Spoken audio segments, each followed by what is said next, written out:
¿Se oye desde aquí? Habla un poquito más serio. Sí. ¿Así mejor? Vale. Y me da el enlace y le digo que lo mire por internet. Pues muy buenas noches o buenas tardes todavía a todos y a todas, ¿no? Las presentes. Voy a empezar presentando un poco la jornada porque excusamos a Conchi que iba a estar en principio aquí también en la mesa, pero pues, evidentemente hoy es que parece que el mundo se va a acabar en abril, por lo que estoy viendo, y hay 20.000 actividades hoy, 20.000 actividades mañana, y el domingo ya pues nos tendrán que recoger con un cogedor a todo el mundo. Pero bueno, es un placer para mí, como componente del Consejo Local de Izquierda Unida, presentar estas jornadas que, como todos los años se vienen haciendo, estas jornadas culturales por el 1 de mayo, el Día del Trabajo, y en esta ocasión pues vamos a comenzar hoy con esta charla que nos va a exponer Laura Mora, y el día 5, como sabéis, también el 5 de mayo, pues habrá otra segunda charla que es del tema de los refugiados. Yo quiero comenzar pues presentando a Laura, que evidentemente para mí es un placer tremendo porque lo que nos une, ¿no? Por la sangre y por el afecto y el cariño que nos tenemos, pues estoy, la verdad, como en un sueño, ¿no? Entonces, pues, aunque nos ha costado bastante trabajo, ¿no? Después de varios tiempos insistiéndole, pero como es una muchacha tan ajetreada y tiene tantas obligaciones, pues, evidentemente hasta este momento no hemos podido conseguir que viniera, ¿no? Yo quiero seguir diciendo, pues eso, que como esta jornada está enmarcada, esta charla está enmarcada dentro de la jornada de 1 de mayo, del Día del Trabajo, pues yo lanzaría esta pregunta, ¿no? Cuando hablamos del trabajo, ¿de qué trabajo hablamos cuando hablamos del trabajo? Porque tenemos la concepción siempre de que el trabajo es solamente el trabajo remunerado, el trabajo que sostiene la economía, y no nos planteamos pues que hay otro tipo de trabajo, que es el trabajo doméstico, el trabajo de los cuidados, que desde el feminismo y desde la economía feminista vemos tan fundamental que se tenga en cuenta dentro de ese circuito del trabajo, y que en ese sentido pues no se tiene ese concepto erróneo. Pues Laura nos va a hablar precisamente de este tema, porque ese trabajo del cuidado, de los cuidados, del trabajo de los domésticos, es en definitiva el trabajo que sostiene la vida, y es tan importante. Yo, sin meterme más rollo, pues quiero pasar a decir unos apuntes más del currículum de Laura, para que ella sea la que tenga más tiempo en esta charla. Pues Laura es profesora del Derecho del Trabajo y la Seguridad Social, ¿no? En la Universidad de Castilla-La Mancha desde hace 18 años. 20 ya. Ya 20, ya me he quedado corta. Ya, pues, ¿tanto? Sí. Pues 20 años, la friolera de 20 años trabajando ya en este tema. Y ella pues descubrió el pensamiento y la práctica de la diferencia sexual, desde que descubrió, el pensamiento y la práctica de la diferencia sexual, encontró las herramientas políticas para intentar hacer un camino académico y vital desde el sentido libre de ser mujer en el derecho.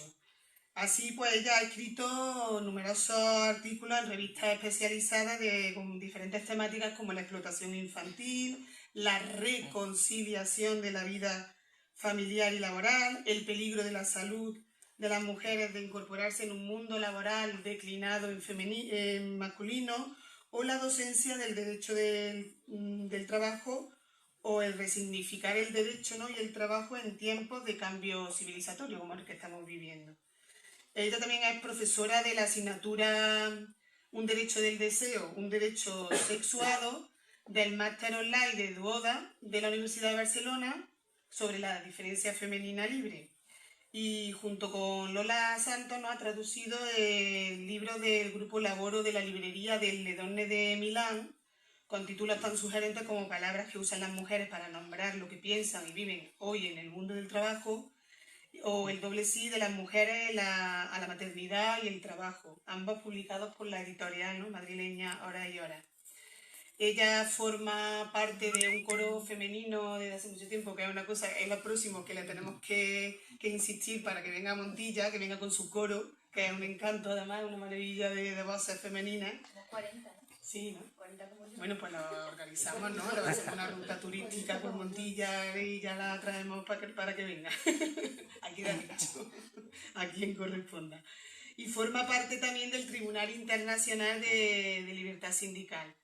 Lo último que ella tiene, aunque tenga varias publicaciones también, pero me voy a centrar en nombrar dos importantes porque por ejemplo, este primer libro que he escrito solamente ella, porque la otra ha sido con, ¿no?, colaboraciones también y participaciones de otra gente, pero este, por ejemplo, de un derecho del deseo y un derecho sexuado, que lo ha editado, ¿no?, en Icaria, precisamente en septiembre de 2015, ¿no?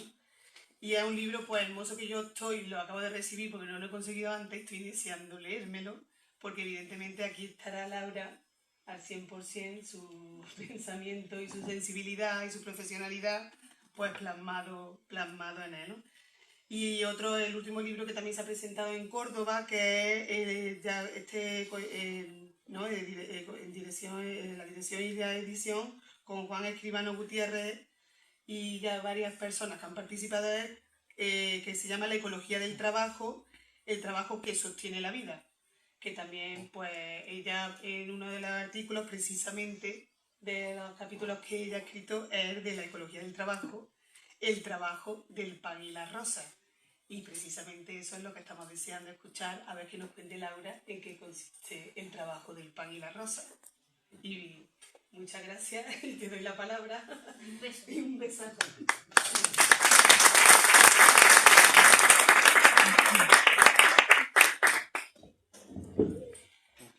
Bueno, buenas tardes. Muchísimas gracias, Lola, por presentarme así de bien, de cariñosamente y de ese tesón, ¿no?, que tú siempre demuestras, y esa convicción cuando las cosas se tienen que hacer y hasta que no lo consigues, no paras. Sí, que me suena así. Eso lo habrás heredado de mi tía Antoñi, seguramente. Bueno, estoy muy contenta de estar aquí. Para mí es un desafío grande esta sala y las personas que estáis dentro, porque para mí es como estar en casa, es estar en casa. Porque yo estoy aquí como Laura Mora, pero para muchos y muchas de vosotros yo soy la hija de Miguel Mora. Y para mí eso es un orgullo saber que mi padre tiene aquí a tanta gente a la que quiere, con la que lucha y ha luchado tanto y con la que habéis hecho tantísimas cosas y habéis transformado tanto la vida de tantas personas. Así que para mí eso es un orgullo grandísimo y también es un desafío, ¿verdad? Porque lo de la familia a veces es un impulso y también es algo, ¿no?, que te limita, que te condiciona, que te compara. Entonces, bueno, aquí estoy. Y aquí estoy de la mano de mi prima hermana, ¿no?, de más hermana que prima, con la que yo me he criado, porque mi tía Antonia a mí me ha criado como otra más. Por si tenía pocos, ¿no?, a mí, a mi hermana y a Dora, otras más, ¿no? Y yo me criaba aquí también en este pueblo y como digo, para mí este no es un sitio cualquiera, ¿no? Esto es volver a mi casa y encontrarme con gente muy querida. Bueno, voy a beber agua para que empezar en condiciones. Pues estamos celebrando el 1 de mayo, la fiesta del trabajo. Una fiesta que conmemora, que eso a veces se olvida, las luchas, ¿no?, de los trabajadores y las trabajadoras, un 1 de mayo en el que unos obreros perdieron la vida porque los detuvieron en una manifestación en los Estados Unidos, otros dicen que en la Unión Soviética. Bueno, la historia se escribe de manera diferente, pero en cualquier caso fueron gente, ¿no?, fueron trabajadores que perdieron su vida porque estaban reclamando la jornada de 8 horas, ¿no?, algo que ahora nos parece conseguido, aunque sabemos que mucha gente trabaja bastante más de 8 horas. Y eso es lo que se celebra en el Día del Trabajo. Yo me dedico precisamente al derecho del trabajo y de la seguridad social. Soy profesora en la Universidad de Castilla-La Mancha, que es una universidad que en diferencia de Andalucía, por ejemplo, que tenéis pues, la Universidad de Córdoba, de Málaga, pues nosotros tenemos una universidad castellano-manchega que tiene sedes diferentes, facultades en Toledo, facultades en Albacete, en Ciudad Real, en muchos sitios. Y yo trabajo en Toledo. Y tengo la suerte de poderme dedicar a lo que más me gusta, que es la política, que es la docencia, el aprender y el enseñar. Y es una suerte, pero también me ha costado mucho trabajo, porque para mí no ha sido fácil encontrar un hueco en el orden dominante de intentar enseñar y aprender de otra manera, estar en el mundo del derecho de otra manera. Y como ha dicho mi prima Lola, yo encontré las herramientas, sí en la política de izquierda, sí en el marxismo, pero a mí eso no me era suficiente. Y estaba sufriendo mucho en la universidad porque no me interesaba lo que oía, no me interesaba lo que leía, yo me quedé muda, yo no sabía, no tenía palabras para expresarme. Y cuando descubrí el feminismo, encontré las palabras para expresarme. Encontré que lo que me pasaba a mí no era una cuestión individual, que solo me pasaba a mí, sino que le pasaba a muchas mujeres. Y eso pasaba porque había un orden dominante desde hace más de 6.000 años que había hecho un pacto entre los hombres para dominar los cuerpos de las mujeres y repartírselas de una forma real y de una forma simbólica. Y eso hacía que yo como mujer no tuviera espacio libre, ni en la universidad, ni en otros muchos lugares. Pero me di cuenta, la contradicción saltó cuando estaba en la universidad. De hecho, ese libro que Lola tan amablemente ha presentado cuenta eso, ¿no? Mi trayectoria política para hacerme un hueco, en primera persona y como mujer, pero acompañada de otras mujeres y algunos hombres en la universidad. Por eso digo que tengo la suerte, porque ahora lo vivo como una suerte, pero durante mucho tiempo lo viví como una cosa muy difícil, porque no encontraba, ¿no?, mi espacio de libertad. Y ahora tengo la suerte de poder dedicarme a enseñar y a aprender, y a poder vivir para poder escribir luego, vivir la realidad, poner las orejas abiertas, los ojos abiertos para poder luego poder escribir e intentar de alguna manera y con humildad pues nombrar lo que yo creo que ocurre en la realidad, porque vivimos un momento muy difícil, no digo que sea más difícil que a otros, pero es un momento difícil porque muchas veces las palabras no nombran la realidad. La realidad se dice que es de una manera y nosotros cotidianamente vemos, nosotras, que la realidad es de otra manera. Y bueno, yo creo que desvelar o poner palabras más adecuadas a la realidad que estamos viviendo, pues es importante. Y como yo me dedico al trabajo, al derecho del trabajo y la seguridad social, pues estoy haciendo eso, intento hacer eso, ¿no? Yo me di cuenta dando clases que ese derecho del trabajo que yo enseñaba, que enseño, que está en el Estatuto de los Trabajadores, la Ley Orgánica de Libertad Sindical, que ese trabajo se está quedando reducido a una minoría de la población en nuestro país y desde luego en otros países. Y enseñando y aprendiendo me di cuenta que el trabajo era mucho más que lo que está en el Estatuto de los Trabajadores o en la Ley Orgánica de Libertad Sindical. Y que si no empezamos a cambiar la visión acerca de ese otro concepto más amplio de trabajo, estamos errando, ¿no?, la mirada, y nos estamos creyendo las palabras del poder, nos estamos creyendo las palabras del orden dominante. Yo no sé si recordáis un cuento que a mí me contaban de niña, que era el cuento del traje nuevo del emperador. ¿Lo conocéis? Lo recuerdo un poco. Era un territorio en el que había un emperador, y ese emperador era, como son los emperadores, la gente con poder, era petulante, era vanidoso, y lo tenía casi todo, en riqueza, obviamente, en riqueza material. Y se hartó de lo que tenía, y entonces hizo una convocatoria para que le llevaran los tejidos más hermosos para hacerse un vestido que se saliera de la norma. Y hubo unos listillos, como los hay siempre, que llegaron con una tela que no existía, no había tela. Pero le dijeron que era la tela más sublime, más extraordinaria, y que solo las personas finas y muy sensibles podían apreciarla. Y claro, el tipo, que los petulantes normalmente son gente acomplejada también, ¿verdad?, dijo, pues entonces yo soy sensible y extraordinario, y efectivamente qué tela más hermosa. Y entonces de esa tela invisible le hicieron un traje, varios trajes. Y entonces se paseaba, el emperador se paseaba desnudo, porque en realidad no llevaba nada. Y todo el mundo, que quería ser también tan sensible como él y tan extraordinario, ¡ay, qué bien, qué bonito, qué tal! Hasta que un día, en uno de sus paseos, donde todo el mundo le adulaba, había un padre y un niño, porque los cuentos clásicos siempre son padres y niños, las niñas y las madres no aparecen, son invisibles, ¿verdad? Pues ese niño, que iba de la mano de su papá y que todavía era un ser más inocente y sin manipular, dijo, pero papá, si se va desnudo, el emperador va desnudo. Y dijo, desveló, ¿no?, la realidad. Bueno, pues yo creo que en torno al trabajo hay muchos vestidos que son falsos, que son invisibles. Y creo que el más evidente, o no lo digo. Tú has lanzado la pregunta de qué trabajo hablamos. Pues vamos a pensar, ¿no? ¿Qué trajes invisibles hay? Y así, porque yo quiero, ¿no?, que charlemos. No voy a hablar mucho para que luego podamos charlar. Y hay muchos trajes invisibles, en torno al trabajo. Bueno, pero vayamos por partes. Dicen que vivimos una crisis, y lo dicen desde el año 2007.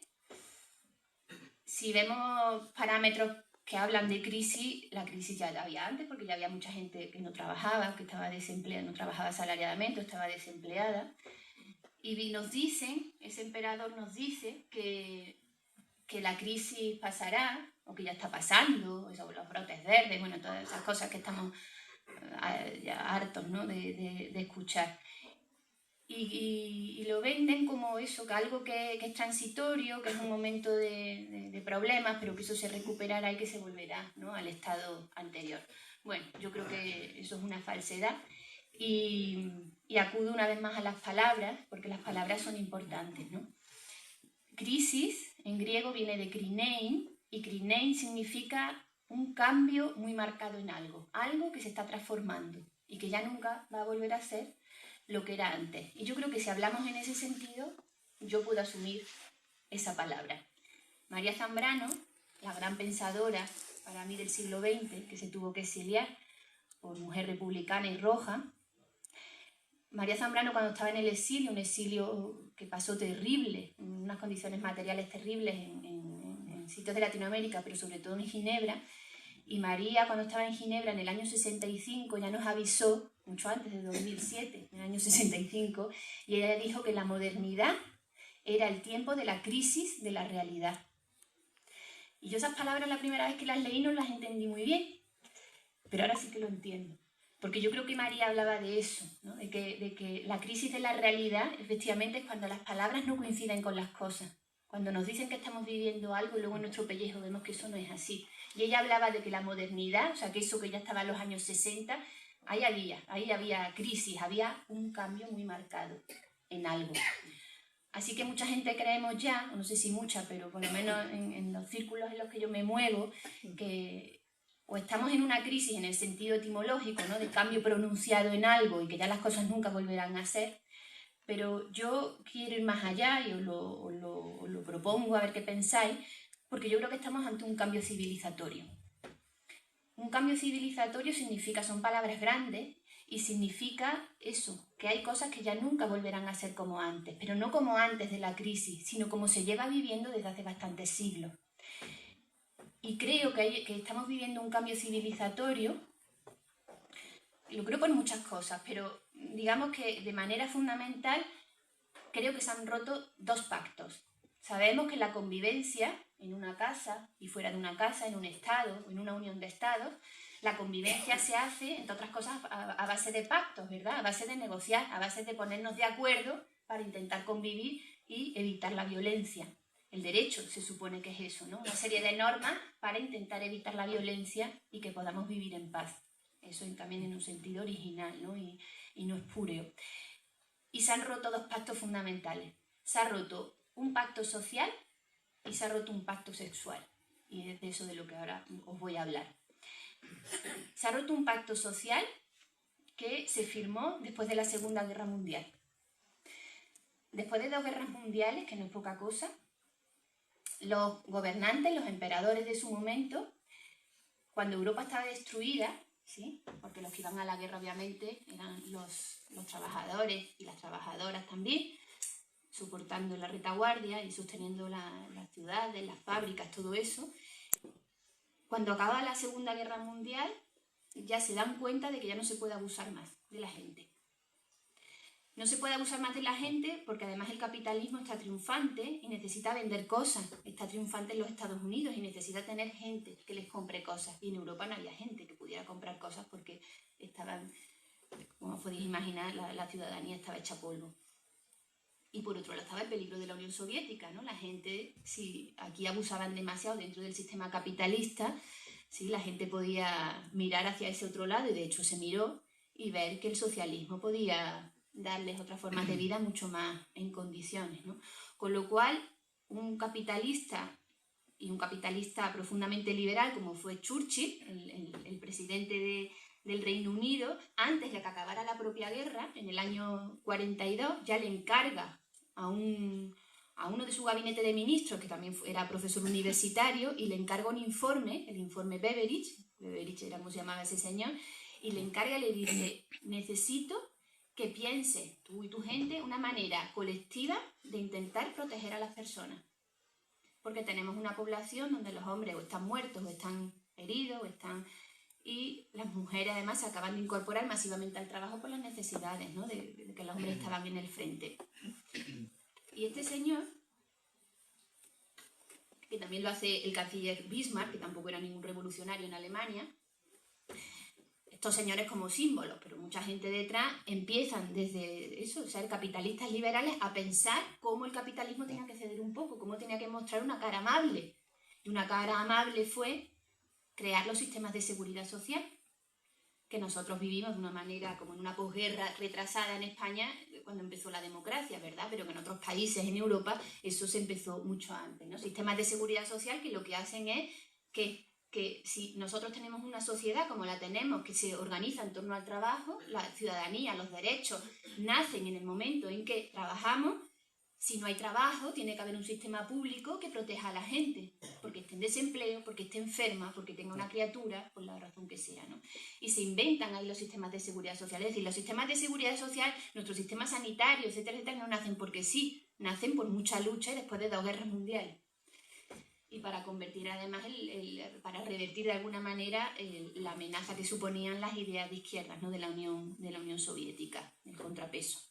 Bueno, eso marca un pacto social, es decir, marca un pacto en el capitalismo cede, se le pone un poco de rostro humano. Yo creo que desde luego es lo mejor que ha inventado, ¿no? El hombre occidental capitalista, los sistemas de seguridad social, es lo más civilizado que ha hecho. Todo esto también pensemos que lo hace en un marco de imperialismo. O sea, Churchill tenía un imperio en India y en tantos sitios, o sea que África también colonizada entera, o sea que esto no es una cuestión baladí. Y se firma ese pacto, ¿no? Y se firma ese pacto para que el capitalismo siga pudiendo funcionar y además para que no haya una tercera guerra, porque eso hubiera sido ya una cosa devastadora, ¿no? Con la primera no fue suficiente, se fue a la segunda, ya una tercera guerra hubiera sido terrible. Y se firma ese pacto social. Bueno, ese pacto social está roto ahora mismo.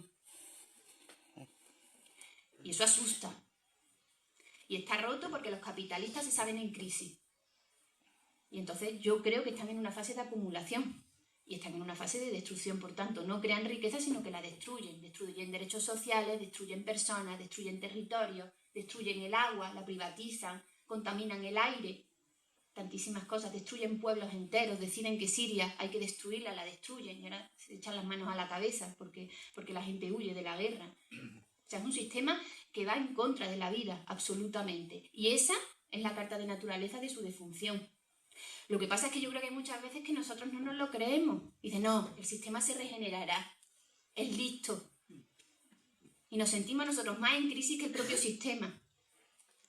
Estamos puestos en crisis por el sistema, pero no olvidemos que el sistema es el que está en crisis. Un sistema que solo destruye la vida está abocado a la destrucción absoluta. Lo que yo no sé cuánto tardará eso y cuánto dejará en el camino, ¿no? Pero las cartas yo creo que están echadas, no, la destrucción lleva a la destrucción. Por tanto, esa ruptura, ¿no? del pacto social de posguerra, por una fase de acumulación de capital grandísima, ¿sí? Saben que ya no hay nada que repartir, ahora hay que acumular porque esto no lleva. Crean, ¿no? Hace ya muchos años, décadas, los capitalistas se dieron cuenta hace tiempo, crean los mercados financieros, que no crean nada de riqueza, eso no existe, son papelitos.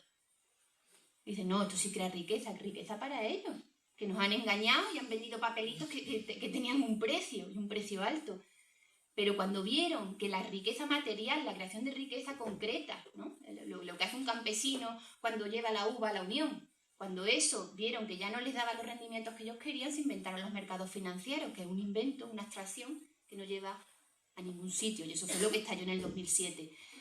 Es decir, que cuando la riqueza material ya no sirve, me invento la inmaterial, pero eso dura un tiempo, claro, ese engaño dura un tiempo, eso no puede durar mucho tiempo.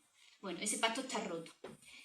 Y a ver a dónde nos lleva, ¿no? Si somos capaces la ciudadanía de recomponernos y de pensar alternativas. Por eso es tan importante, ¿no? Ver la realidad y nombrarla ahora y nombrarla de otra manera, pero no teóricamente, sino nombrando lo que hay, lo que ya se ve. No hay que hacer muchas teorías, ¿eh?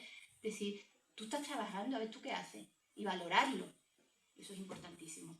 Bueno, ese pacto se ha roto. Y se ha roto un segundo pacto, que esta es una ruptura mucho más feliz, desde luego para muchas de nosotras y muchos de vosotros, que es la ruptura de ese pacto sexual del patriarcado. Los hombres hace 6.000 años, o no se sabe muy bien, pero hace miles de años hicieron un pacto en el que se disputaban los cuerpos de las mujeres para someterlos y para someter la vida, la creación de vida al poder de los hombres. Y ese pacto se ha roto. ¿Y por qué se ha roto? Bueno, porque desde el momento que una mujer o un hombre ya no le conceden más crédito a ese pacto y empezamos a comportarnos de otra manera, y hay mucha gente que nos comportamos de otra manera, con nuestras contradicciones, con nuestros problemas, con todo, pero nos empezamos a comportar de otra manera, ese pacto está roto. Y es un pacto que se ha roto por la lucha de las mujeres, no por la lucha feminista. Y luego muchos hombres se han ido sumando. Mujeres que hace ya mucho tiempo, porque mujeres libres ha habido siempre, ¿no? Mujeres que han intentado buscar las maneras ha habido siempre, no hay que bucear demasiado en la historia para ver siempre, y no solo mujeres extraordinarias, que también las ha habido, sino mujeres corrientes que siempre, ¿no?, han encontrado las maneras, y además siempre ha habido también hombres, ¿no?, que han estado dispuestos a eso y han estado abiertos y no han sometido a nadie, por supuesto. Pero sí que este pacto se ha roto por una lucha de las mujeres, que es una lucha pacífica, la primera lucha revolucionaria en la que no se ha vertido ni una gota de sangre. Desde luego por nosotras sí, ¿no?, vivimos mucha sangre, pero desde luego nosotras no hemos dado una gota de sangre a esa lucha, revirtiendo la situación. Y yo, en un sitio como este, tan importante para mí, además en la sede del Partido Comunista, a mí siempre me gusta decir con mis compañeros comunistas que eso que nosotros hemos visto siempre tan claro, ¿no?, de que la reapropiación de los medios de producción era la vía, ¿no?, para repartir la riqueza y para que todo el mundo viviera mejor, es fundamental, pero que ha habido una revolución que supone la reapropiación, y eso es ya, no hay que hacerlo, eso está ya haciéndose, que es la reapropiación de nuestros cuerpos de mujer. Y eso se ha dado ya, que es mi medio de producción básico, y el tuyo y el de mi tía Antonia. Cuando una mujer o un hombre, porque esto también va de hombres, se reapropia de su propio medio de producción y encuentra una manera de ser libre, eso ya no hay quien lo pare. Y eso va sumando y eso hace el colectivo. Por lo cual yo creo que para mí es evidente que la lucha de clases, ¿no?, la lucha por un trabajo digno y la lucha por una vida digna, está atravesada por la lucha de las mujeres, que también incluye a los hombres, como digo. Es decir, no se puede pensar que una lucha colectiva pueda tirar hacia adelante con futuro si la gente que formamos parte de esa lucha colectiva en este momento no nos repensamos qué mujeres y qué hombres somos, ¿no? Entonces, para mí, el feminismo atraviesa la lucha de clases. Son dos cosas que no pueden ir por separado. Me parece que no. Bueno, pues ese pacto, como digo, roto, con mucha más fortuna, también se ha dado. Y entonces, para mí eso justifica de sobra que hablemos de un cambio civilizatorio. Porque cuando las formas de trabajar, que al fin y al cabo es lo fundamental en la vida de cada hombre y cada mujer, cambian y ya no son lo que eran, y también cambia qué hombres y qué mujeres somos en la casa y fuera de la casa, yo creo que no se puede hablar más que de un cambio civilizatorio y de un reto importantísimo, ¿no?, que tenemos por delante y que tenemos que ir construyendo y nombrando, imaginando, porque las cosas primero a veces hasta se imaginan, ¿no?, y luego ya les vas dando forma o les vas dando, pero hay que imaginarlo, ¿no? Si estamos en un momento donde parece que no hay alternativa, nos quedamos anestesiados, nos quedamos perplejos ante la fuerza del cambio, de la manipulación, del desastre, y no somos capaces de pensar que se puede vivir de otra manera cuando muchas veces ya estamos viviendo de otra manera. Pero no le ponemos palabras, no le damos valor, le damos mucho más valor al orden dominante, simbólicamente hablando, porque hablamos todo el rato de los políticos, las negociaciones, su prima, lo otro, y no nos nombramos, no sabemos el valor de lo que hacemos. Pues con esos dos pactos rotos,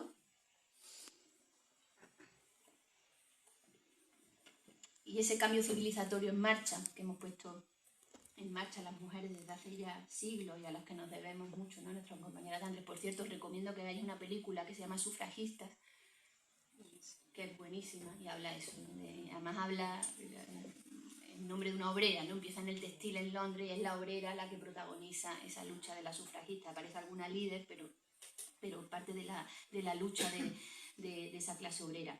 Bueno, pues cuando hablamos de esos cambios tan trascendentales, las herramientas de alguna manera que yo he encontrado y que mi prima Lola ha encontrado y otra gente ha encontrado y mis compañeros también varones, han sido las herramientas del feminismo. Porque el feminismo nos ha enseñado eso, que la política, que lo personal es político, eso del feminismo de las lesbianas, que ya lo dijeron hace mucho tiempo, porque nosotros en la política colectiva de izquierdas parecía que lo personal es una cosa de la que no había que hablar, una cosa medio egoísta, ¿no? Eso era un movimiento colectivo en el que lo personal quedaba de una manera un poco relegada. Y estas feministas nos dijeron, no, es que lo personal es político. Y la política se hace en colectivo, pero partiendo de sí, partiendo de la primera persona. Y eso, experimentando, viendo, nombrando. Y yo todo eso lo he aprendido del feminismo. Y lo he aprendido además de muchas mujeres corrientes, como mi madre, que siempre en la casa a mí me han enseñado que las cosas que se nombraban en la economía también estaban en mi casa, pero estaban de otra manera. Porque para mi madre la productividad era otra cosa, la creación de riqueza es otra cosa, el valor es otra cosa, la economía es otra cosa. Y además me di cuenta que no solo no era otra cosa, sino que además era lo que de verdad correspondía a la realidad. Porque en una casa, tía, la economía es lo que es, que esa casa vaya para adelante y vaya en las mejores condiciones. Igual con Estado, igual. Y si se roba, la cosa va mal, y si se invierten en cosas que no son, las cosas salen mal. De hecho, ecología, la etimología también que a mí me gusta tanto de las palabras, significa la gestión de la casa. Y una casa puede ser una casa, puede ser un Estado o puede ser la Unión Europea, ¿no? La creación de riquezas, que tus criaturas vayan para adelante, que tu casa esté limpia, que se coma bien, todas esas cosas. Y apelando a toda esa sabiduría que ha permanecido en las casas, ¿no? De mano de nuestras madres, hemos podido muchas feministas repensar la economía desde otro lugar, volviendo al origen de las palabras. Y dicen, no, es que la economía precisamente es eso. O sea, la economía no son los mercados financieros. Los mercados financieros no crean valor, no crean riqueza, en absoluto. La productividad no es esto que me están diciendo. Como estar parado o parada tampoco es lo que me dicen. Porque hay un montón de gente parada, que no sé si habrá en esta sala, seguramente sí, porque la proporción es alta siempre en nuestra sociedad, que no para de hacer cosas. Y a lo mejor no tienen una remuneración, no tienen un salario a cambio y lo están pasando mal por ello, porque el dinero en nuestra sociedad es necesario. Pero hacen un montón de cosas que tienen valor y que crean riqueza. Y están cuidando más a su familia porque tienen tiempo, están formándose, están reciclándose, esa cosa tan preciosa que se han inventado toda esta gente, para que tengas alta empleabilidad. ¿Sí? Y dicen, no, es que eso es trabajo. Esa es la mirada grande al trabajo, eso es trabajo también. Y lo que yo propongo y lo que os propongo aquí es que miremos el trabajo así. El trabajo como creación de riqueza, como creación de valor. Y que luchemos para que todo ese trabajo que hay, porque hay mucho, se reconozca. Y por tanto, el Estatuto de los Trabajadores, la Ley Orgánica de Libertad Sindical o la Constitución Española reconozcan que toda persona que hace trabajo tiene derecho a vivir dignamente. ¿Cómo lo hacemos? Yo no lo sé. Ya lo veremos. Unas rentas mínimas, unas rentas máximas, yo no lo sé. Eso hay que pensarlo. Hay mucha gente que ya está pensando en eso. Pero si miramos el trabajo de otra manera, el trabajo hay que reconocerlo.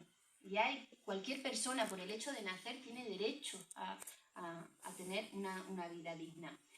Hay muchas definiciones de trabajo, porque desde el marxismo, que tanto a mí me ha iluminado, pero llegó un momento en que para mí era demasiado cerrado, porque solo se refería a la explotación, al trabajo asalariado, a la alienación, a tantas cosas que son verdad, pero que a mí no me dejaban ver ese concepto amplio de trabajo, porque me centraba en la parte jodida, con perdón, y no me permitía ver esa otra visión grande, ¿no? que sí que he podido ver desde otro lugar. Los taoístas, la filosofía china, dice que el trabajo es la razón de ser de una vida, lo que le da sentido. Simone Weil, que era una filósofa increíble del siglo XX que murió en la Segunda Guerra Mundial. Simone Weil decía que el trabajo es la recreación de una vida. La física dice que el trabajo es un cambio de energía. Es decir, hay muchas maneras de empezar a ver el trabajo desde otro lugar. Y lo del cambio de energía a mí me gusta, ¿no? Porque esto es trabajo, ¿no? Mover el boli de aquí a aquí. Pero lo que a mí me interesa es moverlo de aquí a aquí, ¿para qué? ¿Qué trabajo es necesario? ¿Es el trabajo de destrozar los bosques? ¿De hacer papelitos que valen dinero y engañarnos? ¿De construir urbanizaciones por doquier? ¿El trabajo de manipular a la gente a través de los medios de comunicación? ¿U otro trabajo? ¿Para qué ese cambio de energía? El trabajo con sentido, eso es lo importante, ¿no? El trabajo que crea riqueza, pero de verdad. Y ese trabajo que crea riqueza de verdad tiene que ser reconocido. Poquitas cosas más. Una cosa importante, he visto un cartel por ahí, dice: por el empleo, unidad, 14 de 1 de mayo. Por el empleo. A mí el empleo, la palabra, no me gustó en la vida. Yo decía, ¿pero por qué hablan de empleo? ¿Por qué se habla de empleo, empleabilidad, emprendedores? Toda esa jerga, ¿no? Que nació en la burocracia de la Unión Europea, que luego se extendió a nuestros países y desde luego llegó a la universidad, a la academia, y está llena, ¿no? de esa lengua absurda.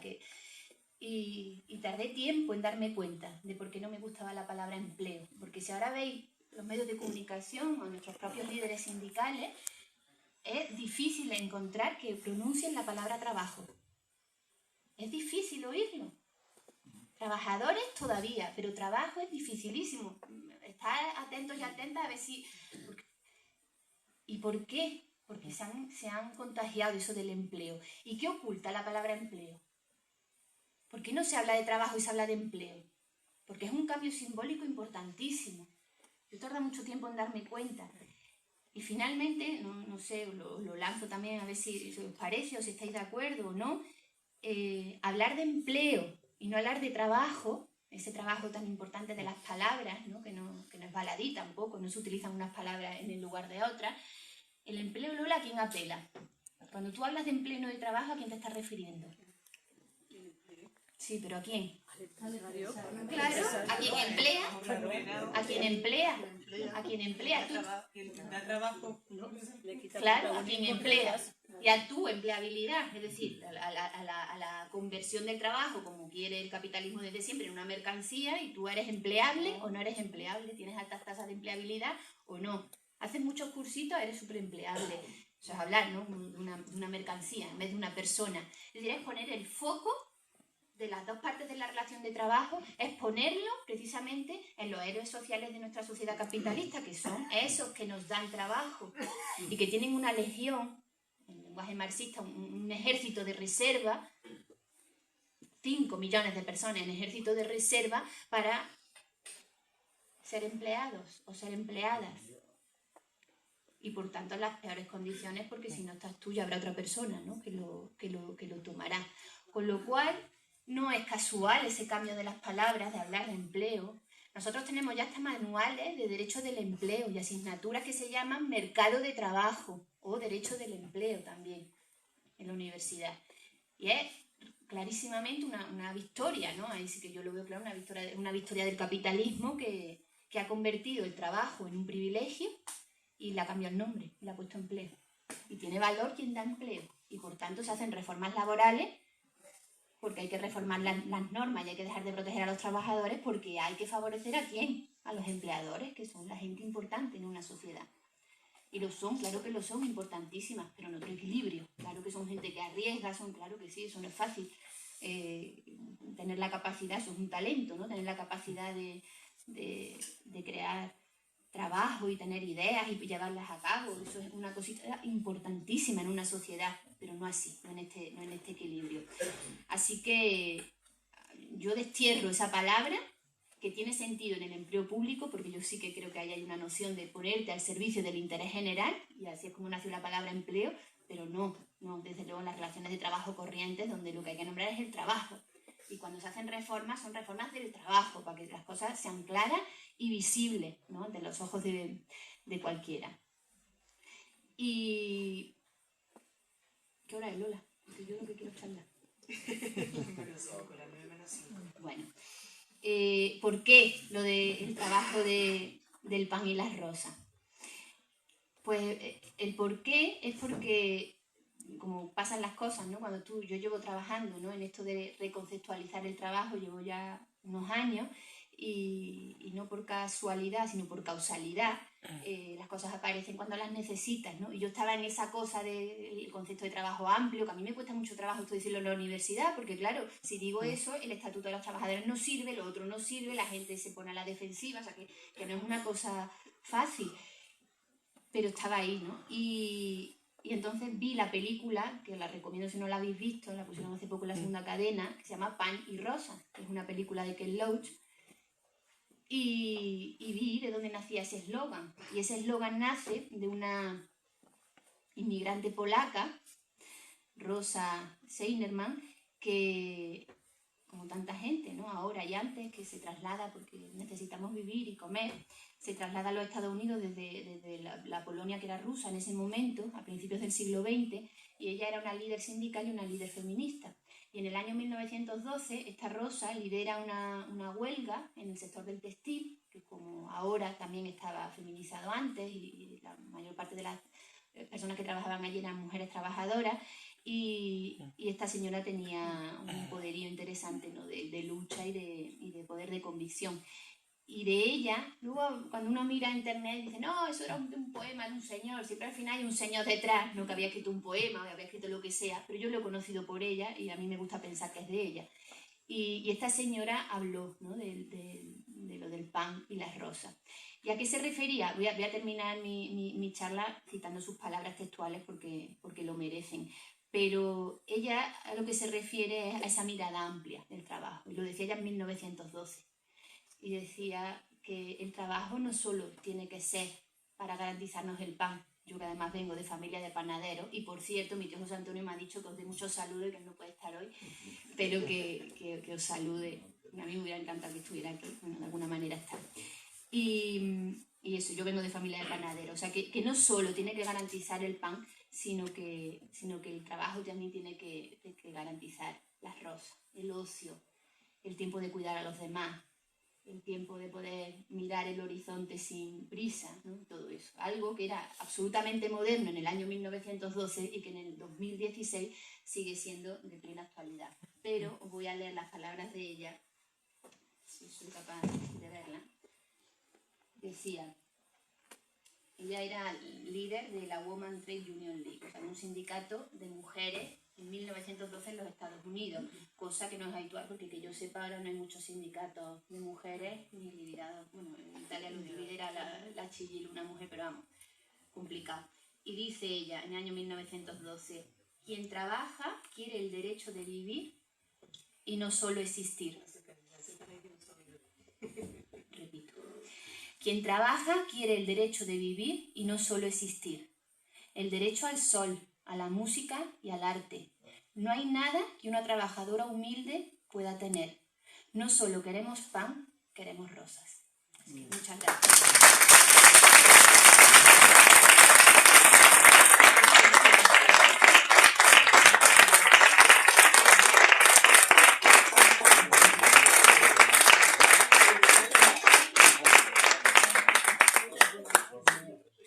Pasamos. Muchas gracias, Laura. Evidentemente no me esperaba menos. Porque sabía que nos iba a dejar aquí con un buen sabor de boca, como no podía ser de otra manera. Si quiero dar paso, ¿no?, a que a ti te gusta interactuar, a que si ahora le queréis preguntar a alguien alguna cosa de lo que ha comentado, pues estaría bien. Bueno, preguntar lo que cada quien diga. Y seguimos con cuál es el traje invisible del emperador, ¿no? Quien quiera. La pregunta, la pregunta está ahí. Vale, pues Antonio, ¿no? Ya sabemos que en España tenemos 5 millones de parados.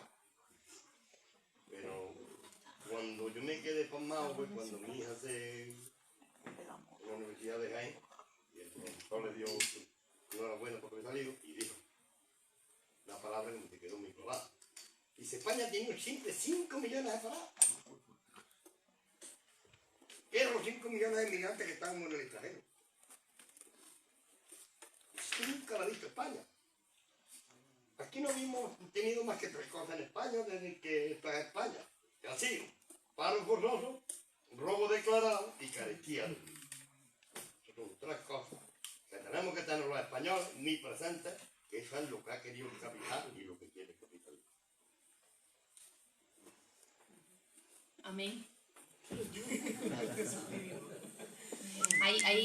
Hay un movimiento, no responde, pero entra en diálogo. En Francia hay un movimiento de parados importantísimo, que ahora está más flojo, paradójicamente, pero que en 1998, a finales de los años 90, estaba bien potente. Yo no sé si os acordáis que era un movimiento que, aparte de escribir sus boletines y escribir cosas interesantes, que yo uso mucho en clase, este movimiento hacía acción directa, ¿no? Y se iba a los restaurantes más caros de París y se plantificaban allí y que nos den de comer, a hacer visible, como hicieron los trabajadores de Sintel de Telefónica en su momento, cuando acamparon también en Madrid en la Castellana, que había una contradicción, ¿no? Y que había gente que no vivía bien. Y eso era un movimiento además de parado de gente varón con 45 50 años cuando no había crisis, que había mucha crisis y que dejaban a muchos varones mayores en la calle y no iban a poder trabajar en la vida, a volver a trabajar asalariadamente en la vida.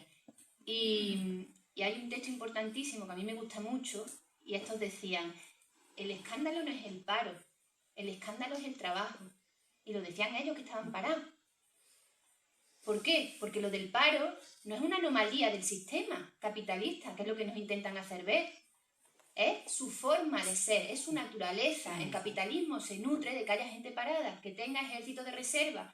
Y si aquí no hay suficientes, los echamos. Y si no, que vengan inmigrantes. Esa es la manera de bajar los costes del trabajo así. No es una anomalía del sistema, es la carta de naturaleza del sistema. Por tanto, el escándalo no es el paro, que es una consecuencia. El escándalo es la forma de concebir el trabajo. Ese es el escándalo. El propio sistema, cómo piensa el trabajo y cómo lo construye. Ese es el verdadero escándalo. Y eso es lo que yo creo que tenemos que pensar de otra manera. Yo solamente quiero dedicarle un poema a todos.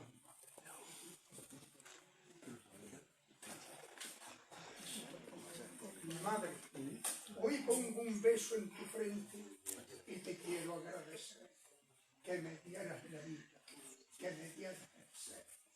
Cuando apenas tú notabas que me empezaba a mover tu mano sobre tu vientre y ya me querías proteger. Será niña, ¿qué más da? Igual lo voy a querer. Cuando llegó el momento de nacer, cuánto dolor, madre mía, te pido perdón por él. Cuando ya lavado, vestidito y perfumado, hecho un vejez, me pusieron en tus brazos. Madre mía, qué guapo es. Mirabas mi manecita, mi ojito y mi piel, y dabas gracias porque mi hijo ha sido bien. Desde entonces, madre mía, cuánto habrás tenido que padecer. Siempre te multiplicaba para poder comprender. Benditas sean todas las madres, templo de cada familia, que dan su vida por todos sin que a cambio nada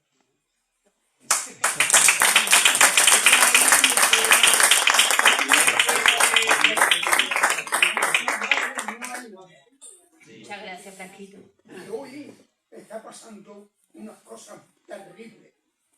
Y en las personas mayores oigo palabras más que en los jóvenes todavía. La mujer no es propiedad de nadie. Una mujer se casa con un hombre para crear un hogar y respetarse mutuamente. Pero la mujer no es propiedad del hombre ni el hombre de la mujer.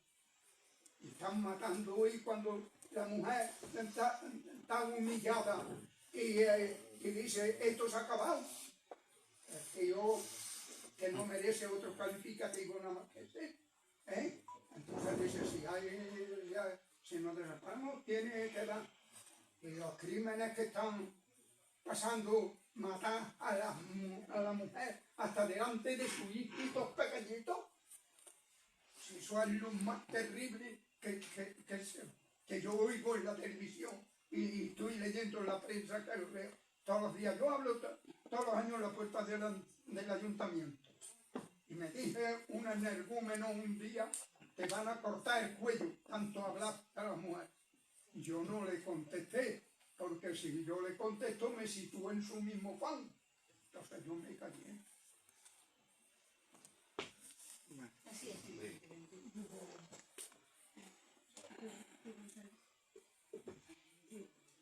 Seguimos así. ¿Ya me toca? Sí, sí. Yo, Laura, bueno, sé que aquí y tú, en fin, todos tus planes. Sobre la desnudez del emperador, ¿no? Me gustaría que comentaras una, porque hay no sé, como un acuerdo general, parece, que la democracia es limpia y que los votos se corresponden, en fin, que todo esto, la limpieza es impoluta, parece, ¿no?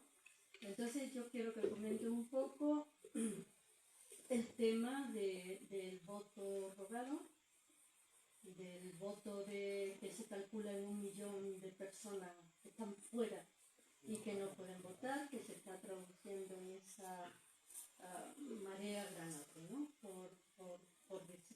Por hablar de una desnudez evidente, ¿no? Por una cosa que está pasando y que de esto no se está hablando. Sí, yo creo que eso es uno de los vestidos evidentes, ¿no? Que no existen del sistema. Esta democracia está limpia y que algunos y algunas pensábamos, ¿no? que los partidos emergentes iban a poner sobre la mesa, los pusieron en un origen, pero luego eso parece que no está ni en las negociaciones ni en el discurso, ¿no? Que es poner en juego la ley electoral. La ley electoral es una ley hecha por los poderosos para permanecer en el poder. Entonces, cuando tú entras en ese juego, es como si te invitan a un juego en el que las cartas están marcadas y tú le prometes a la gente que aun con las cartas marcadas tú vas a ganar. Entonces eso es un engaño. Yo comprendo que eso es muy complicado y que a lo mejor la estrategia que sigue Podemos o quien sea es decir las cosas de otra manera porque cuando lleguen cambiarán, o yo no sé cuál es, no sé cuál es porque yo no estoy dentro, pero eso es un engaño. Porque normalmente cuando las cartas están marcadas en un juego y tú no eres quien las has marcado, estás destinado o destinada a perder. Eso por un lado. Y por otro lado, si además se producen pucherazos del tipo de los votos no se han podido contabilizar los de fuera, que son efectivamente la gente joven que tiene otro pensamiento y que además a eso no los puedes engañar mucho, porque se han formado para ser, nos forma para cosas increíbles, ¿no? En nuestra democracia joven nosotros íbamos a tener todas las oportunidades del mundo, podíamos estudiar idiomas, yo no sé cuánto y cuánta gente que se pensó que se iba a comer el mundo se los ha comido o está en fase de comérselos, ¿no? De alguna manera, si no son capaces de... y se van, como se fueron en los años 60, de aquí. La diferencia es que, no digo que sea mejor ni peor, pero en los años 60 la gente era bien valiente porque se iba, porque no tenía que comer, pero además ni sabía idiomas, con lo cual se iban en unas condiciones espantosas, mientras que ahora estos que se van han cogido un avión antes de irse, en su vida, saben idiomas, o por lo menos chapurrean algo, en fin, que se van en unas condiciones mejores. Pero en Uruguay, por ejemplo, ya cuentan, gente muy conocida, yo voy bastante allí, que en restaurantes en Montevideo están gente licenciada aquí, ¿no? De camareros y camareras, que es un trabajo bien digno, pero no creo que esa gente se hubiera formado en arquitectura o en derecho o en no sé qué para estar en un restaurante en Montevideo, ¿no? Y precisamente esa gente que sabe por pura experiencia en las carnes que el emperador va desnudo, a esos son los votos que no se pueden contabilizar, los votos que se quedan perdidos no se sabe dónde, ¿no? O sea que además de que el propio sistema en sí es falso, es ruin, es un engaño, además se hacen engaños extras, pucherazos extras, ¿no? Con lo cual, pues yo creo que cualquiera que quiera hacer verdadera política, que la política, por cierto, nosotros lo sabemos bien, no solo se hace a través de los partidos políticos, ¿no? Sino la política se hace desde que te levantas hasta que te acuestas. Pero quien quiera hacer verdadera política de partidos tendrá que poner en cuestión la ley electoral para empezar. Porque... el millón de... ¿Esta cifra es real, Laura? Yo no lo sé, pero no me extrañaría, ¿no? Pero puede ser, yo no lo sé, pero puede ser, ¿por qué no? Lo que está claro es que no puede ser, ¿no? O sea, lo otro sí que está claro, que la ley electoral es un fraude. y que está hecha, como está hecha en Reino Unido, en Francia, en eso, pues para el bipartidismo y para que se vayan turnando gente, que ya sabemos de sobra, que hombre, hay diferencias, porque también sabemos por experiencia que no es lo mismo una cosa que otra, pero de fondo el sistema capitalista, la economía es la misma, ¿no? Y se vayan turnando y vayan, pero nada que se salga de eso y que eso lo ponga en cuestión tenga posibilidades reales de De poder... todas maneras, es que a mí me parece una cosa gravísima, incluso más allá de la ley electoral, es que se le está impidiendo a gente votar. Es que se le está impidiendo directamente. O sea, una persona que esté trabajando ahora mismo en Lyon o esté trabajando en Estocolmo, es que no puede votar, ya está, así de claro. Como se Eso está... no es un punterazo. Sí, como se está impidiendo a personas inmigrantes que regularicen su situación. Porque, ¿y cómo se impide? Pues igual burocracia al canto, ¿no? Tú le pones 2.000 requisitos, 2.000 papeles, que hagan 27 noches de colas de madrugada y tú impides que se puedan regularizar administrativamente. Y cuando te vienen bien, los utilizas en negro y bajas los salarios de todo el mundo.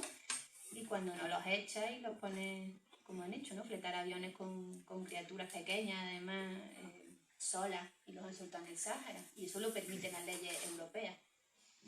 La directiva de inmigración europea, lo que se llama por muchos de nosotros y nosotras la directiva de la vergüenza, hace que sea legal que tú cojas a un niño y una niña marroquí, la metas en un avión y te la lleves y la sueltes sola en el Sáhara o en cualquier otro tercer país que no sea el suyo de origen.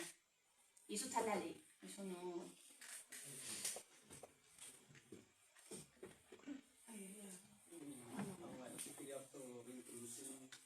De la conferencia, ¿tú no crees que el sistema capitalista tiene capacidad de asumir el tema del feminismo sin cambiar el sistema económico? Hombre, yo creo que lo ha intentado. Digo, pero que sí, de alguna manera, creo que las dos actitudes, digamos, son compatibles. Me da la impresión. El feminismo puede aceptar que los cambios de la mujer pues sean totalmente iguales al hombre, pero sin embargo se puede plantear que el sistema económico pueda seguir igual. Yo creo que las dos cosas van unidas, deben de ir unidas. Claro.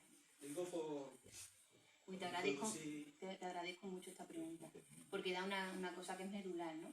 Feminismo hay mucho, ¿sí? No hay uno, hay mucho, con lo cual depende. Y por supuesto que el sistema capitalista, que por cierto es bien joven, porque el sistema capitalista tiene 3 siglos, ¿no? Y el patriarcado tiene 6.000. De hecho, lo último que yo estoy trabajando es eso, hablar de la relación entre patriarcado y capitalismo, ¿no? Yo creo que el capitalismo es un hijo del patriarcado, una forma en la que se expresa el patriarcado. Necesario en la modernidad, ¿no? Se inventó ese sistema económico. Y claro que el patriarcado capitalista intenta integrar el feminismo, una parte del feminismo, o mucha parte del feminismo. Hay un feminismo de Estado a día de hoy.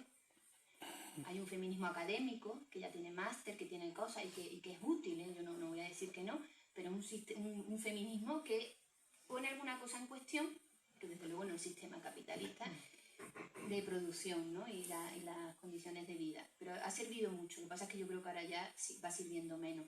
Pero tú mismo lo has dicho, o sea, el valor o la herramienta del amo, digamos, capitalista, patriarcal capitalista, para integrar el feminismo ha sido el principio de igualdad y la creación de las democracias igualitarias. ¿Por qué el principio de igualdad? Cosa que muchas compañeras feministas ahora dirían, pero ¿qué está diciendo la loca esta, no? Y con razón, porque el principio de igualdad ha tenido su periodo y ha servido para cosas, pero yo creo que ese periodo ya está cumplido. ¿Y por qué digo que la herramienta del sistema para integrar al feminismo es el principio de igualdad? No lo digo yo, lo dice Luce Irigaray, que es una pensadora francesa, que es una espectacular, todavía está viva. Y Luce Irigaray puso la tecla ya también en los años 70. Y cuando hablaba de la igualdad entre hombres y mujeres, ella decía, pero cuando hablamos de igualdad, ¿iguales a quién? Cuando nos dicen que seamos iguales a las mujeres, ¿iguales a quién? Y claro, nos dicen iguales a los hombres. ¿Pero a qué hombre? ¿Cuál es el paradigma de la igualdad? Por eso es una herramienta del sistema. Porque la igualdad que te ofrece el sistema patriarcal capitalista es igualarte a un hombre, pero no a un hombre, como muchos de los que estáis aquí, que seguramente tampoco os interesa ese principio de igualdad. Es un principio de igualdad que como parámetro, porque la igualdad además la han convertido en un concepto cerrado. Como si fuera solo en sí mismo. Yo soy igual. Eso no tiene sentido en castellano. Si yo digo, yo creo, yo soy justa, bueno, interpretaremos, diréis, ¿y eso tú qué quieres decir con eso? Pero se entiende, la idea se entiende. Yo soy una mujer justa. Bueno, eso en sí mismo tiene sentido. Pero si yo digo, soy una mujer igual, eso no tiene sentido, lo veas por donde lo veas, ¿no? Porque, claro, porque hace falta, con la palabra igualdad hace falta un parámetro de comparación, que es lo que se ha comido la democracia igualitaria. Habla de igualdad a secas, porque esconde una trampa. ¿Qué es? ¿Iguales a quién?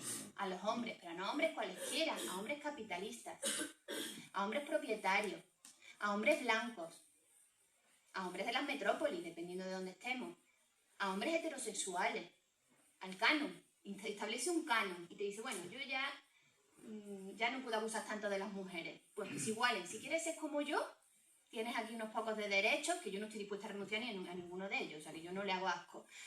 Pero hay un canon de comparación que es un canon que impone el sistema dominante y que a algunas mujeres les interesa y a otras no nos interesa nada. Y hay hombres que también les interesa eso y un montón de hombres que ese canon tampoco les interesa. Y ese es el principio de igualdad. Y cuando hablamos de igualdad en ese sentido, pues claro que el feminismo a veces se pone un poco al servicio o bastante del patriarcado capitalista. Decía Audre Lorde, que es una pensadora que esa sí ya murió, esta era de los Estados Unidos y esta lo tenía todo porque era negra, era mujer y era lesbiana, con lo cual tenía todas las ofertas del concurso para llevar una vida complicada, casi la llevó. Pero esa vida complicada le llevó a escribir cosas increíbles, ¿no? Y a hacer mucha política. Y Audre Lorde decía en un ensayo que se llama "Las herramientas del amo no desmontan la casa del amo". Y yo creo que el principio de igualdad es una herramienta del amo, que ha tenido una eficacia, yo no lo voy a negar, pero yo creo que eso ya en nuestra democracia eso está ya superado. Y que ahora lo que funciona más como un fraude, ¿no? Mi maestra Milagros Rivera tiene un libro que se llama El fraude de la igualdad.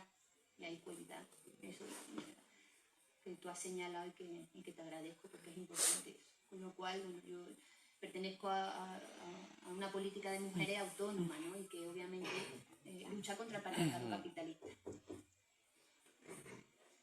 Pero sobre todo lucha por encontrar espacios de libertad. Hay que luchar contra y resistir, pero sobre todo a mí lo que me interesa es la política que construye desde otros sitios, porque a veces nos centramos mucho en la oposición y no vemos que hay más allá. Y está bien aguantar, resistir, plantar cara, pero si tú no estás construyendo también paralelamente otra forma, las cosas no van demasiado. Y además es una carga demasiado grande, ¿no? Si no tienes también el alivio de ir construyendo cosas alternativas. ¿Alguien más? Laura, yo te quería preguntar porque has comentado antes, has hablado de Churchill y de alguna manera de la presión de la Unión Soviética para crear los estados de bienestar, crear los estados de seguridad social, y dando un salto al 82, cuando gana el Partido Socialista en España, Sí. pues se le atribuye el que hiciera posible la universalización de la seguridad social. Claro. Y mi pregunta es, ¿esa misma presión que hubo en un momento después de la Segunda Guerra Mundial fue la misma presión que pudiera tener el Partido Socialista para crear eso, para hacer eso posible? ¿Hubo presión en la sociedad o fue o puede ser una conquista del propio Partido Socialista? No sé la medida exacta, ¿no? Ni exacta ni aproximada, pero yo sí que creo que en Grecia, en Portugal o nosotros sí vivimos una especie de posguerra. O sea, que parte de lo que se consiguió en otros países inmediatamente después de la Guerra Mundial, aquí esa fuerza llegó más tarde, pero llegó. Y era una deuda con la gente. O sea, yo creo que el Partido Socialista ahí no podía jugar. O sea, ahí había un marco donde se jugaba y bastante tiempo estuvimos fuera de ese marco, ¿no? Y que era imprescindible en ese momento, si España se quería hacer un país medianamente decente y desarrollado y distinguirse, ¿no? de la dictadura, era hacer un sistema de seguridad social. Con la paradoja, y aquí no está mal decirlo, de que la primera ley de seguridad social es del año 63, de finales de la dictadura, y la empezó a hacer un señor que es muy conocido aquí, familia mía, Rafael Cabello de Alba. a ese se le considera el Beveridge de España, ¿no? Y obviamente lo hacían con esa misma inercia, ¿no? O sea, en España incluso al final de la dictadura ya se daban cuenta, ¿sabes? Que aquí las cosas tenían que ir cambiando, ¿no? Esto no nos podíamos quedar en las condiciones en las que se estaba. Entonces yo creo que obviamente, o sea, hay una parte de fuerza que arrastra incluso después de 40 años de la Segunda Guerra Mundial y que nos arrastra porque estamos en el continente este. Si hubiéramos estado en otro sitio eso no hubiera pasado porque en el resto del mundo no hay. Pero nosotros sí formábamos parte de esta puntita del continente. Y luego hay una parte evidente que eso nace de la lucha de la gente. O sea, las conquistas del capitalismo no son cesiones solo del sistema. Provienen de la lucha y el sistema hay veces eso que no quiere conflictividad social, no quiere que se mire hacia el comunismo después de la Segunda Guerra Mundial, o no quiere que un partido que lidera la transición hacia una democracia no quiere tampoco, ¿no? Y había mucha conflictividad social y mucha gente que estaba luchando, y aquí lo sabemos bien, ¿no? Siempre un juego de arrancarle al poder y del poder de ese mordisco que te pegan porque hay que... Ahí no eran palabras mayores, ¿no? Lo que se